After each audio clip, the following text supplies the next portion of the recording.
ಗುರುಜಿ, ಈಗ ಸಂಸ್ಕಾರಗಳ ವಿಭಾಗ ನಮ್ಮ ಕಾರ್ಯಕ್ರಮದ ಕೊನೆಯ ನೆಚ್ಚಿನ ವಿಭಾಗ ಕೂಡ ಹೌದು. ಇದು ಇವತ್ತಿನ ತಿಳಿಸ್ಕೊಡ್ತಾ ಇದ್ದೀರಾ. ಸಂಸ್ಕಾರ ಅನ್ನೋದು ಆಚರಣೆಯಿಂದ ಬಂದಿರತಕ್ಕಂಥ ವಿಚಾರ. ಯಾವ ಕಾಲಕ್ಕೂ ಪ್ರತಿಯೊಬ್ಬನು ಹೇಳ್ಕೊಟ್ಟು ಬರೋದಲ್ಲ. ಇಂಥ ಒಂದು ಸಂಸ್ಕಾರ ನಮ್ಮ ಜೀವನದಲ್ಲಿ ಇರಲಿ, ಆಗಿ ಹೋಗ್ತಕ್ಕಂಥ ಜೀವನ ನಡೆಸ್ಕೊಂಡು ಹೋಗಲಿ ಅನ್ನೋದೇ ನಮ್ಮ ಅಭಿಲಾಷೆ. ಮುಂದಿನ ಪೀಳಿಗೆಗೆ ಎಷ್ಟು ಜನಕ್ಕೆ ಸಂಸ್ಕಾರ ಇರುತ್ತೆ, ಎಷ್ಟು ಜನ ಸಂಸ್ಕಾರ ಇಲ್ಲ. ಸಂಸ್ಕಾರನೇ ಇಲ್ಲ ಕಣೆ ನಿಮ್ಮ ಯೋಗ್ಯತೆಗೆ ಅಂತ ಕೆಲವರು ಬೈತಾರೆ. ಕೆಲವರು ಎಲ್ಲ ಸಂಪ್ರದಾಯ ಎಂಥ ಸಂಸ್ಕೃತಿ ಮನೆಯ ವಾತಾವರಣದಲ್ಲಿ ಬಂದಿದ್ದಾರೆ ನೋಡಿ. ಅವ್ರು ಜಡ್ಜ್ ಮಾಡಿಬಿಡ್ತಾರೆ. ಜನಗಳು ಎಲ್ಲೋ ಕೂತ್ಕೊಂಡು ಜಡ್ಜ್ಮೆಂಟು, ಅದು ಸರಿ ಇದೆಯೋ ಇಲ್ವೋ ಗೊತ್ತಿಲ್ಲ, ಸುಮ್ಮನೆ ಜಡ್ಜ್ಮೆಂಟು. ಒಬ್ಬ ವ್ಯಕ್ತಿ ಇಲ್ಲಿ ಸಿಗರೇಟ್ ಬೀಡಿ ಸೇದ್ಕೊಂಡು ಕೂತಿರ್ತಾನೆ. ಏನಣ್ಣ ಇವತ್ತು ಅಮೇರಿಕನ್ ಪ್ರೆಸಿಡೆಂಟು ಹಿಂಗೆ ಮಾಡಿದಂತೆ ಅಂತ ಇಲ್ಲಿ ಕೂರಿಸ್ಕೊಂಡು ಹೇಳೋದು. ಅವ್ನ ಕಷ್ಟ ಅವ್ನಿಗೆ ಗೊತ್ತು, ಇಲ್ಲಿ ಕೂರಿಸ್ಕೊಂಡು ಜಡ್ಜ್ಮೆಂಟ್ ಹೇಳೋದು. ಅದಕ್ಕೆ ಹೇಳೋದು, ಜೀವನದಲ್ಲಿ ಎಲ್ಲೋ ಕೂತ್ಕೊಂಡು ಯಾವನ ಬಗ್ಗೆನೋ ಮಾತಾಡೋಕ್ಕೆ ನಿನಗೆ ಹೋಗ್ತಾ ಇರಬೇಕು, ನೀನು ಆ ಲೆವೆಲ್ ಬೆಳೆದಿರಬೇಕು, ಗೊತ್ತಿರಬೇಕು. ಅದಕ್ಕೆ ಸಂಸ್ಕಾರನೂ ಹಾಗೇನೆ ಜೀವನದಲ್ಲಿ ಬೆಳೆಸ್ಕೊಂಬರತಕ್ಕಂಥದ್ದು. ಡಿಸೆನ್ಸಿ, ಲಿಮಿಟೇಷನ್ಸ್, ದೈವತತ್ವ, ಕ್ಲೆನ್ಲಿನೆಸ್, ಸ್ನಾನ, ಪೂಜೆ, ಪುನಸ್ಕಾರ, ಇದೆಲ್ಲ ಆಚರಣೆಯಲ್ಲಿ ಬರಬೇಕು.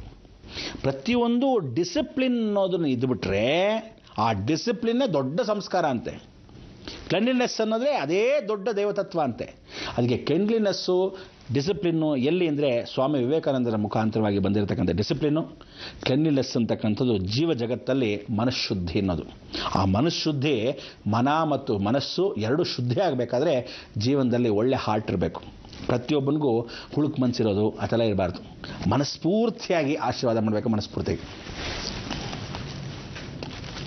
ಅನ್ನೋದು. ಈ ಥರ ನಾಟಕ ಮಾಡಬೇಡಿ. ಜೀವನದಲ್ಲಿ ಹಿಂದೊಂದು ಮುಂದೊಂದು ಮಾಡೋದು, ಮನೆ ಒಳಗೆ ಮನಸ್ಸೊಳಗೊಂದು ಹೊರಗಡೆ ಒಂದು. ಯಾವತ್ತೂ ಹೊರಗಡೆ ಏನಿರ್ತಿರೋ ಕೆಟ್ಟದಾಗಿದ್ದರೆ ಹೊರಗಡೆನೂ ಹಾಗೆ ಒಳಗಡೆನೂ ಕೆಟ್ಟಾಗಿದ್ದು ಬಿಡಿ, ಅಟ್ಲೀಸ್ಟ್ ಮೆಚ್ಕೊತಾರೆ. ಒಳ್ಳೇದಾಗಿದ್ದರೆ ಒಳಗಡೆ ಇದ್ದರೆ ಹೊರಗಡೆನೂ ಒಳ್ಳೇದಾಗಿದೆ. ಒಳಗೊಂದು ಹೊರಗೊಂಡು ನೋಡಿದಾಗ ಬೂಟಾಟಿಕೆ ದಾಸಯ್ಯ ಅಂತಾರೆ, ಇಲ್ಲ ಉಸಿರುವಳ್ಳಿ ಅಂತಾರೆ. ಈ ಉಸಿರುವಳ್ಳಿ ಸ್ವಭಾವ ಸಾಕಷ್ಟು ಜನಕ್ಕೆ, ಇಡೀ ಜಗತ್ತಲ್ಲಿ ಒಂದು 60% ಜನಕ್ಕೆ ಇರುತ್ತೆ.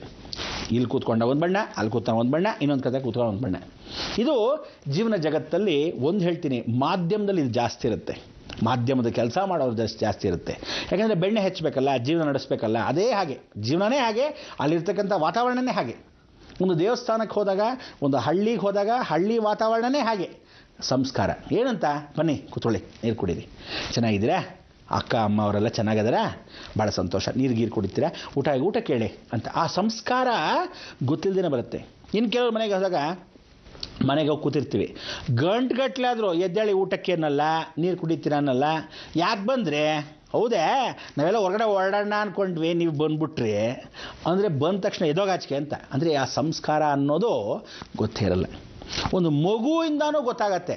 ಒಂದು ಯಾರಾದರೂ ಬಂದ ತಕ್ಷಣ ಅಮ್ಮ ಇಲ್ಲ ಆಂಟಿ ಎಲ್ಲ ಹೋಗಿದ್ದಾರೆ, ಕೂತ್ಕೊ ಬನ್ನಿ ಅಟ್ಲೀಸ್ಟ್ ಹೇಳುತ್ತೆ ನೋಡಿ. ಅಂದರೆ ತಾಯಿ ತಂದೆ ಹೇಳ್ಕೊಟ್ಟಿದ್ದಾರೆ. ಅದಕ್ಕೆ ಹೇಳೋದು, ಮಕ್ಕಳು ಮಾಡೋ ಸಂಸ್ಕಾರವನ್ನು ತಂದೆ ತಾಯಿನ ತೋರಿಸ್ತಾರೆ. ಅದೇನು ಹೇಳ್ಕೊಟ್ಟಿದ್ದಾಳೆ ಅವರಮ್ಮ, ಅದೇನು ಹೇಳ್ಕೊಟ್ಟಿದ್ದಾನೆ ಅವರಪ್ಪ, ದರಿದ್ರ ಬುದ್ಧಿ, ಬೈಯೋದು ಅವ್ರನ್ನ, ಮಾಡಿದ್ದೀವ್ರು ತಪ್ಪು.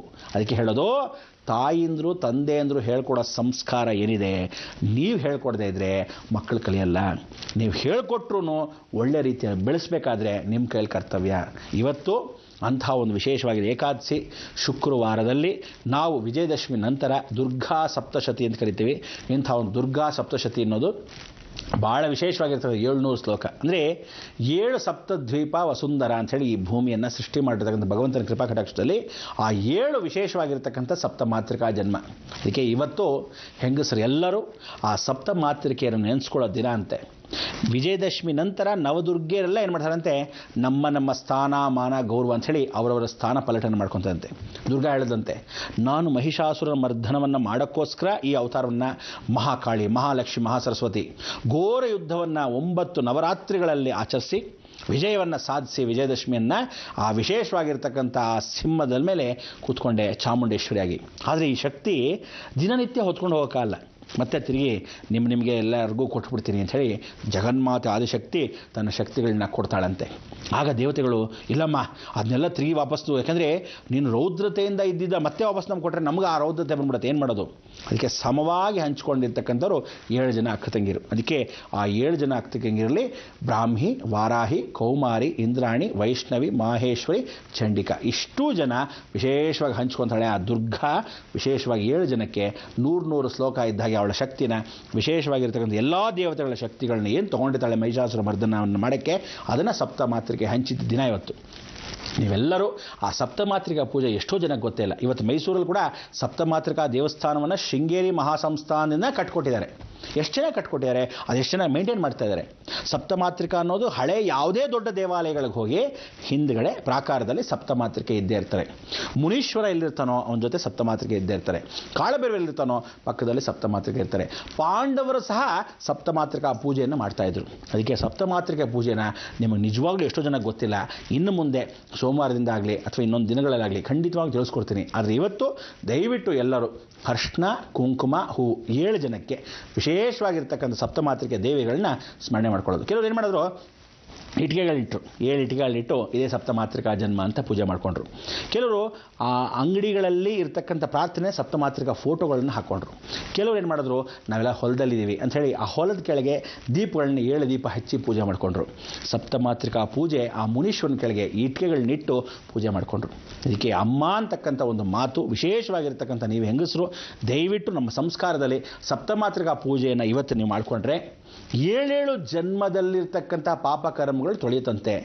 7 ಜನ್ಮಕ್ಕೂ ಜೀವನ ಸುಖವಾಗಿರೋಕ್ಕೆ ಆ ಸಪ್ತಮಾತೃಕೆಯರು ಹಂಚ್ತಾರಂತೆ. ಅದಕ್ಕೆ ಮಾತಾ ದೇವಿ ಜಗನ್ಮಾತೆ ಚಾಮುಂಡೇಶ್ವರಿಯ ಶಕ್ತಿಯನ್ನು 7 ಜನ ಹಂಚ್ಕೊಂಡಾಗ ಆ 7 ಜನಕ್ಕೂ ನಮಸ್ಕಾರ ಮಾಡಿದಾಗ ಬ್ರಾಹ್ಮಿಯಿಂದಾಗ ಸೌಮ್ಯವಾಗಿರ್ತಾಳಂತೆ, ಕೌಮಾರಿಯಿಂದಾಗ ಸ್ವಲ್ಪ ಮತ್ತೆ ಉಗ್ರವಾಗಿರ್ತಾಳಂತೆ. ಬ್ರಾಹ್ಮಿ, ವಾರಾಹಿ, ಕೌಮಾರಿ, ಇಂದ್ರಾಣಿ ಅಂದರೆ ಆ ವಾರಾಹಿ ಸ್ವರೂಪದಲ್ಲಿರೋರು ದುಷ್ಟ ಸಂಹಾರಕ್ಕಂತೆ. ಅಂದರೆ ಯಾವ್ಯಾವುದಕ್ಕೆ ಏನೇನೋ ಅಂತ ಅನುಗುಣವಾಗಿ ಮಾಡಿಕೊಟ್ರು. ಆ ಸಪ್ತಮಾತೃಕ ವಿಭಾಗವನ್ನು ನಿಮಗೆ ಖಂಡಿತ ತಿಳಿಸ್ಕೊಡ್ತೀನಿ. ಆದರೆ ಇವತ್ತು ಎಲ್ಲರೂ ಅರ್ಶಿನ ಕುಂಕುಮ ತೊಗೊಂಡು ಹೋಗಿ ಮುನೀಶ್ವರನ ಕೆಳಗಿರ್ತಕ್ಕಂಥ 7 ಇಟ್ಟಿಗೆಗಳಿಗೋ ಅಥವಾ ಸಪ್ತಮಾತೃಕ ದೇವಸ್ಥಾನ ಎಲ್ಲಿದೆಯೋ ಅಥವಾ ಅಮ್ಮನವ್ರ ದೇವಸ್ಥಾನಗಳ ಗ್ರಾಮ ದೇವತೆ ದೇವಸ್ಥಾನಗಳು 7 ಇಟ್ಟಿಗೆ ಇಟ್ಟು ಪೂಜೆ ಮಾಡಿರ್ತಾರೆ, ಹುತ್ತದ ಹತ್ರ ಇಟ್ಟು ಪೂಜೆ ಮಾಡಿರ್ತಾರೆ. ಹೋಗಿ ಅರ್ಶಿನ ಕುಂಕುಮ ನಮಸ್ಕಾರ ಮಾಡಿಕೊಂಡು ಸ್ವಲ್ಪ ಮಟ್ಟಿಗೆ ನೈವೇದ್ಯ ಇಡಬೇಕು. ಏನು ಇಡಬೇಕು? ನೈವೇದ್ಯ ಏನೂ ಜಾಸ್ತಿ ಇಡಬೇಕಲ್ಲ. 1 ಲೋಟ ಹಾಲು, ಸಕ್ಕರೆ, ಒಂದೇ 1 ಸ್ಪೂನ್ ಜೇನುತುಪ್ಪ ಹಾಕಿ ಆ ದೇವರಿಗೆ ಇಡಬೇಕು. ಇಷ್ಟೇ ನೈವೇದ್ಯ ಮಾಡಬೇಕು. ಅರ್ಶಿನ ಕುಂಕುಮ ಹಚ್ಚೋದಾದರೆ 7ಕ್ಕೂ ಅರ್ಶಿನ ಕುಂಕುಮ, 7ಕ್ಕೂ ಹೂಗಳನ್ನಿಟ್ಟು ಮಂತ್ರಾಕ್ಷತೆ ಹಾಕಿ ನಮಸ್ಕಾರ ಮಾಡಬೇಕು. ದಯವಿಟ್ಟು ಇದನ್ನು ಮಾಡಿ ಸಂಸ್ಕಾರವನ್ನು ಉಳಿಸ್ಕೊಳ್ಳಿ. ಜೀವನದಾದ್ಯಂತ ನಾವುಗಳು ಪರಿಶ್ರಮ ಪಟ್ಟಿರೋ ಜೀವನ ಹೀಗೆ ನಡೆಸ್ಕೊಂಡು ಹೋಗಲಿ ಅಂತ ಭಗವಂತನ ಪ್ರಾರ್ಥನೆ ಮಾಡೋಣ. ಹೇಳಿ ನೋಡೋಣ. ಲೋಕ ಸಮಸ್ತ ಸುಖಿನೋ ಭವಂತು, ಸನ್ಮಂಗಳಾನಿ ಭವಂತು.